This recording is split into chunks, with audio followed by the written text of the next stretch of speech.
పాడి పంటలు ఛానల్ వీక్షిస్తున్న రైతు మిత్రులందరికీ నా నమస్కారం. నా పేరు డాక్టర్ ఎం రవీంద్రబాబు. నేను ప్రకాశం జిల్లాలోని ఉద్యాన పరిశోధన స్థానంలో సీనియర్ శాస్త్రవేత్తగా పనిచేస్తున్నాను. ఈరోజు మనం బెండ సాగులో మెలకువల గురించి తెలుసుకుందాం. ముందుగా బెండ సాగు చేసుకోవాలనుకున్నప్పుడు ఎటువంటి వాతావరణ పరిస్థితుల్లో అనుకూలం అనేది తెలుసుకోవడం చాలా ముఖ్యం. బెండ అనేది ఉష్ణమండలపు పంట. సాధారణంగా ఉష్ణోగ్రతలు ఎక్కువగా ఉన్నప్పుడు ఈ పంట ఎదుగుదల బాగా ఉండి మంచి దిగుబడులు వస్తాయి. చలి ఎక్కువగా ఉన్న ప్రాంతాల్లో బెండ సాగు అంత అనుకూలంగా ఉండదు.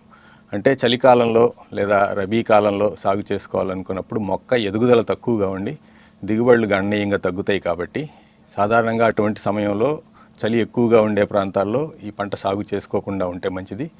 మన రాష్ట్రంలో కానీ చూసుకున్నట్లయితే కోస్తా ఆంధ్రాలో అన్ని ప్రాంతాల్లో దాదాపుగా అన్ని సీజన్లలో ఈ పంటను మనం సాగు చేసుకోవచ్చు. చలికాలంలో మాత్రం కొండ ప్రాంతాలు అంటే చింతపల్లి, అరకు కానివ్వండి, లేదంటే చిత్తూరు జిల్లాలో చలి ఎక్కువగా ఉండే ప్రాంతాల్లో ఈ పంట దిగుబడి బాగా తగ్గుతుంది. కాబట్టి ఆ సమయంలో ఈ పంట సాగు చేసుకోకుండా ఉంటే మంచిది. దీని యొక్క అనుకూలమైన ఉష్ణోగ్రతలు కానీ చూసినట్లయితే పగటి ఉష్ణోగ్రతలు అనేవి 25 నుంచి 40 డిగ్రీల సెంటీగ్రేడ్ ఉండి రాత్రి ఉష్ణోగ్రతలు 22 డిగ్రీల సెంటీగ్రేడ్ కన్నా ఎక్కువ ఉన్నప్పుడు ఈ మొక్క ఎదుగుదల బాగా ఉంటుంది. కాబట్టి అటువంటి ఉష్ణోగ్రతలు ఉన్నప్పుడు ఈ బెండ సాగుకి బాగా అనుకూలంగా ఉంటుంది. తర్వాత నేలల విషయానికి వచ్చినట్లయితే సారవంతమైన ఇసుక నేలలు, ఎర్ర నేలలు, మురుగునీరు పోయేటువంటి ఎటువంటి నేలల్లోనైనా, నల్ల నేలలు కానివ్వండి, ఎర్ర నేలలు కానీ ఏ నేలల్లోనైనా కానీ బెండ పంటను సాగు చేసుకోవచ్చు. ఉదజని సూచిక అనేది 6 నుంచి 6.8 మధ్యలో ఉన్నట్లయితే బెండ సాగుకి బాగా అనుకూలంగా ఉంటుంది. తర్వాత రకాల విషయానికి వచ్చినట్లయితే సూటి రకాలు చాలా ఉన్నాయి మార్కెట్లో. గతంలో సూటి రకాలను ఎక్కువగా సాగు చేసుకునే వాళ్ళం. పూసా సవానీ కానివ్వండి, పర్బని క్రాంతి, అర్కా, అనామిక, పంజాబ్ పద్మిని అనే రకాలు ఉన్నాయి. ఇవి అప్పట్లో బెండ సాగులో ప్రధాన సమస్య అయినటువంటి ఇవి వైరస్ తెగుల్ని, పల్లాకు తెగుల్ని తట్టుకునే రకాలైనప్పటికీ ఇటీవల కాలంలో ఈ రకాలకి రెసిస్టెన్స్ పోవటం వలన పల్లాకు తెగులు ఆశిస్తుంది. కాబట్టి మార్కెట్లో లభ్యమైనటువంటి పల్లాకు తెగులను తట్టుకునేటువంటి సంకరజాతి రకాలను సాగు చేసుకోవటం అనేది చాలా అనుకూలమైంది. ఈ సంకరజాతి రకాల విషయానికి వచ్చినట్లయితే ఐహెచ్ఆర్ బెంగళూరు వాళ్ళు విడుదల చేసినటువంటి అర్కా నిఖిత అనే రకం బాగా సాగుకు అనుకూలంగా ఉంటుంది. ఇవి కాకుండా మనకి మార్కెట్లో లభించేటువంటి ప్రైవేట్ రకాలు, హైబ్రిడ్ రకాలు, ఈ పల్లాకు తెగులను తట్టుకునే రకాలని వేటినైనా సరే మనకు అనుకూలంగా లభ్యత ఉన్నటువంటి రకాలని తెచ్చుకొని సాగు చేసుకుంటే మంచిది. తర్వాత ఈ పంట కాలం కానీ తీసుకున్నట్లయితే వర్షాధారంగా సాగు చేసుకున్నట్లయితే దీన్ని మనం జూన్, జూలై నెలల్లో విత్తుకోవాలి. అదే వేసవి పంటగా అయినట్లయితే ఫిబ్రవరి, మార్చి నెలల్లో నాటుకోవాలి. ఉష్ణోగ్రతలు అంటే చలి తక్కువగా ఉండే ప్రాంతాల్లో అయితే మనం సెప్టెంబర్, అక్టోబర్ నెలల్లో కూడా లేదా సంవత్సరం పొడవునా కూడా విత్తుకొని సాగు చేసుకోవడానికి అనుకూలంగా ఉంటుంది. విత్తన మోతాదు విషయానికి వచ్చినట్లయితే సాధారణంగా హైబ్రిడ్ రకాలైనట్లయితే 2 నుంచి 3 కిలోలు, అదే సూటి రకాలైనట్లయితే 7 నుంచి 8 కిలోలు విత్తనం అవసరం అవుతుంది ఎకరానికి. ఈ మోతాదులో విత్తనాన్ని తెచ్చుకొని నాటుకోవాలి. విత్తుకునే ముందుగా విత్తన శుద్ధి చేసుకోవటం వల్ల రసం పీల్చే పురుగుల బెడద నుంచి మనం మొదటి 30 రోజుల వరకు పంటని కాపాడుకునేదానికి అవకాశం ఉంటుంది. కాబట్టి విత్తన శుద్ధి చేసుకునే కొరకు ఇమిడాక్లోప్రిడ్ పొడి మందుని, అంటే పౌడర్ రూపంలో దొరుకుతుంది, గౌచ్ అని, దాన్ని 5 గ్రాములు 1 కిలో విత్తనానికి పట్టించి ఒక 2-3 గంటల సేపు పాటు గంజి కానీ లేదంటే జిగురుతో కానీ కలిపి పట్టించిన తర్వాత విత్తన శుద్ధి చేసుకున్న తర్వాత కానీ నాటుకున్నట్లయితే ఈ రసం పీల్చే పురుగుల బెడద నుంచి మనం ఈ బెండ పంటని కాపాడుకునేదానికి అవకాశం ఉంటుంది. తర్వాత విత్తుకునే దూరాన్ని విషయానికి వచ్చినట్లయితే ఈ హైబ్రిడ్ రకాలు కానివ్వండి, లేదంటే ఖరీఫ్లో సాగు చేసుకునేటప్పుడు సాలుకి మధ్య దూరం 60 నుంచి 75 సెంటీమీటర్లు, ఈ బాగా ఎదుగుదల ఉండి బలమైన నేలల్లో కానీ అయినట్లయితే 90 సెంటీమీటర్ల వరకు కూడా దూరాన్ని సాలుకి మధ్య పెట్టుకోవాలి.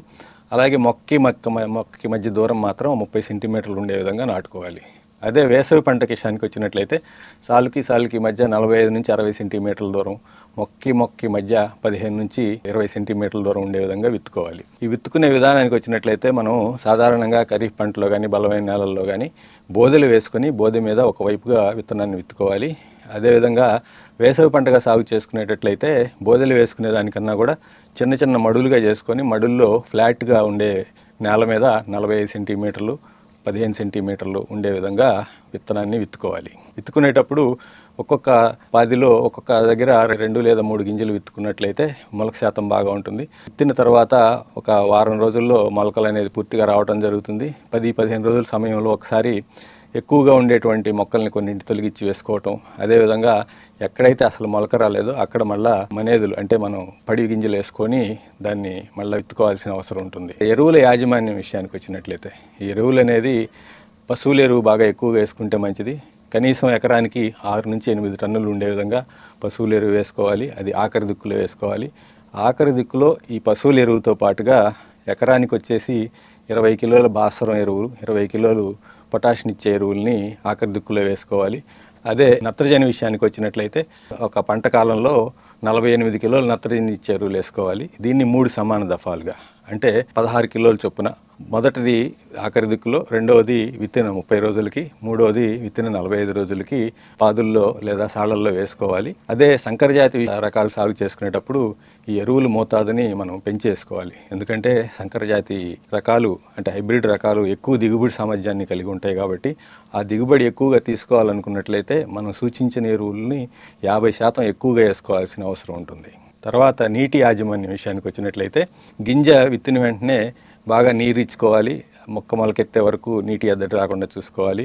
ఆ తర్వాత ప్రతి 4-5 రోజులకి, అదే వర్షాకాలంలో అయినట్లయితే వర్షాన్ని చూసుకొని నేలలో తేమ తగ్గిపోయినప్పుడు నీటి తడిలించుకోవాల్సి ఉంటుంది. వేసవి కాలంలో అయినట్లయితే నేలలో తేమను బట్టి, నేల స్వభావాన్ని బట్టి 4 నుంచి 5 రోజులకు ఒకసారి, లేదంటే బరువైన నేలలు అయితే వారం రోజులకు ఒకసారి కూడా మనం నీటి తడిలించుకోవచ్చు. అదే డ్రిప్ ద్వారా సాగు చేసుకున్నట్లయితే ప్రతిరోజు ఉదయం పూట ఇన్లైన్ డ్రిప్పర్స్ ఏర్పాటు చేసుకున్న డ్రిప్ ద్వారా ప్రతిరోజు ఉదయం అరగంట నుంచి గంట సేపు, అంటే నేల స్వభావాన్ని బట్టి, నేలలో తేమను బట్టి ఈ డ్రిప్ ద్వారా నీటిని ఇచ్చుకున్నట్లయితే మంచి ఫలితాలు పొందొచ్చు.